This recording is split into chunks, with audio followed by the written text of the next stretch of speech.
ಒಂದು ದಿವಸ ಬೆಳಗ್ಗೆ 9 ಗಂಟೆ ಸಮಯ ವೆಂಕಣ್ಣಯ್ಯನವರು ಮತ್ತು DVG ಅವರು ಬೆಂಗಳೂರಿನ KR ರಸ್ತೆಯಲ್ಲಿ ದೊಡ್ಡಪೇಟೆ ಕಡೆ ನಡ್ಕೊಂಡು ಹೋಗ್ತಾ ಇದ್ರು. ಈ ವಾಣಿ ವಿಲಾಸ್ ವಿದ್ಯಾಶಾಲೆ ಹತ್ರ ಬರುವಾಗ ಅವ್ರ ಬಲಗಡೆ ರಸ್ತೆಯಿಂದ ಯಾವನೋ ಒಬ್ಬತ ಓಡಿ ಬಂದವನೇ ವೆಂಕಣ್ಣಯ್ಯನವ್ರ ಮುಂದೆ ಕೈ ಚಾಚಿ ನಿಂತ್ಕೊಂಡ.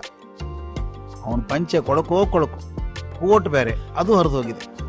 ಕಣ್ಣು ಗುಡ್ಡೆ ಮುಂದೆ ಚಾಚಿ ಬಂದಂತಿದೆ, ಉಬ್ಬು ಹಲ್ಲು ಮುಂದೆ ಬಂದಿದ್ದಾವೆ. ಒಟ್ಟಿನಲ್ಲಿ ಕೊಳಕಿನ ದೈನ್ಯದ ಪ್ರತಿರೂಪ ಆತ ಮನುಷ್ಯ. ಅವನು ನೋಡಿದ ತಕ್ಷಣ ವೆಂಕಣ್ಣಯ್ಯ ನಿಮಿಷ ಇರಪ್ಪ ಅಂಥೇಳಿ ತನ್ನ ಕೋಟಿನ ಜೇಬುಗಳಲ್ಲಿ ಕೈ ಹಾಕಿ ಹುಡುಕಿ ನೋಡಿದರು. ಯಾವ ಜೇಬಿನಲ್ಲೂ ಒಂದು ಕಾಸು ಇರಲಿಲ್ಲ. ಮುಖ ಪೆಚ್ಚಾಯಿತು. ಪಕ್ಕದಲ್ಲಿ DVG ಇದ್ದಾರೆ. ಅವ್ರನ್ನ ಕೇಳಿದ್ರು, ದುಡ್ಡಿದೆಯಾ ಸ್ವಾಮಿ ನಿಮ್ಮ ಹತ್ರ ಏನಾದರೂ ಅಂತ. ಅವ್ರ ಜೇಬಲ್ಲೂ ಒಂದು ಕಾಸಿಲ್ಲ. ಆ ಕೈ ಚಾಚಿ ನಿಂತಿದ್ನಲ್ಲ ವ್ಯಕ್ತಿ, ಅವನಿಗೆ ವೆಂಕಣ್ಣ ಹೇಳಿದರು, ಏನೂ ಇಲ್ವಲ್ಲೋ ಇವತ್ತು ನರಸಿಂಹಮೂರ್ತಿ ಅಂದರು. ಆತ ಪರವಾಗಿಲ್ಲ ಬಿಡಿ ಸರ್, ಕೇಳೋದು ನನಗೆ ಅಭ್ಯಾಸ ಆಗಿ ಹೋಗಿದೆ, ನಾಳೆ ಕೊಟ್ರಾಯ್ತು ಅಂದ. DVG ವೆಂಕಣ್ಣಯ್ಯ ಮುಂದೆ ನಡೆದರು. ಸ್ವಲ್ಪ ದೂರ ಹೋದಾಗ ವೆಂಕಣ್ಣಯ್ಯನ ಗುರುತ್ನವ್ರು ಇನ್ನೊಬ್ರು ಯಾರೋ ಎದುರಿಗೆ ಬಂದರು. ಅವ್ರು ನಿಲ್ಲಿಸಿ ಮಾತಾಡಿ ಅವ್ರ ಕಡೆಯಿಂದ ಅರ್ಧ ಆಣೆ ಸಾಲ ಪಡ್ಕೊಂಡ್ರಂತ ವೆಂಕಣ್ಣಯ್ಯ. DVGಗೆ ಅಲ್ಲೇ ನಿಲ್ಲೋಕೆ ಹೇಳಿ ಹಿಂದೆ ಬೇಗ ಬಂದು ಯಾಚಕ ನಿಂತಿದ್ದಲ್ಲ ಮನುಷ್ಯ ಕೈ ಚಾಚಿಕೊಂಡು ಹುಡ್ಕೊಂಡು ಹೋದ್ರು. ಕರೆದ್ರು, ನರಸಿಂಹಮೂರ್ತಿ ಇದನ್ನು ತಗೋ ಅಂತ ಹೇಳಿ ಅವ್ನ ಕೈಯಲ್ಲಿ ಅರ್ಧ ಆಣೆ ಹಾಕಿದ್ರಂತೆ. ಅವನು ಯಾಕೆ ಸರ್ ಶಬ್ದ ತೊಗೊಂಡ್ರಿ ಸರ್, ಯಾಕೋ ದಿನಾಲು ಕೊಡ್ತೀರಿ, ಒಂದಿನ ಇಲ್ದಿದ್ರೆ ಏನಂತೆ, ನನಗೆ ಅಭ್ಯಾಸ ಆಗಿ ಹೋಗಿದೆ ಕೇಳೋದು ಅಷ್ಟೇನೆ ಅಂದವನು. ಅದಕ್ಕೆ ವೆಂಕಣ್ಣ ಹೇಳಿದ್ರಂತೆ, ನನಗೂ ಅಭ್ಯಾಸ ತಪ್ಪಬಾರ್ದಲ್ಲೋ ಅಂದ್ರಂತೆ. ಮತ್ತೊಬ್ಬರ ಕಡೆಯಿಂದ ಸಾಲ ಮಾಡಿದ್ರೂ ಸರಿನೇ, ತಾವು ಮತ್ತೊಬ್ಬರಿಗೆ ಕೊಡೋದನ್ನು ತಪ್ಪಿಸ್ಬಾರ್ದು. ಇದು ಅವರ ಆದರ್ಶ.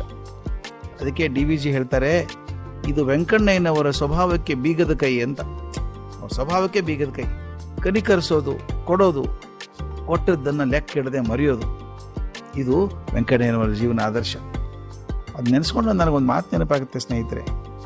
ಈ ಭಗವದ್ಗೀತೆಯ ಧ್ಯಾನ ಶ್ಲೋಕದೊಳಗೆ ವ್ಯಾಸರ ಬಗ್ಗೆ ಹೇಳ್ತಾರೆ, ನಮೋಸ್ತುತೆ ವ್ಯಾಸ ವಿಶಾಲ ಬುದ್ಧೆ ಅನ್ನೋ ಶ್ಲೋಕ ಕೊನೆಗೆ ಮುಗಿಯೋದು ಪ್ರಜ್ವಾಲಿತೋ ಜ್ಞಾನಮಯ ಪ್ರದೀಪ ಅಂತ ಬರ್ತದೆ.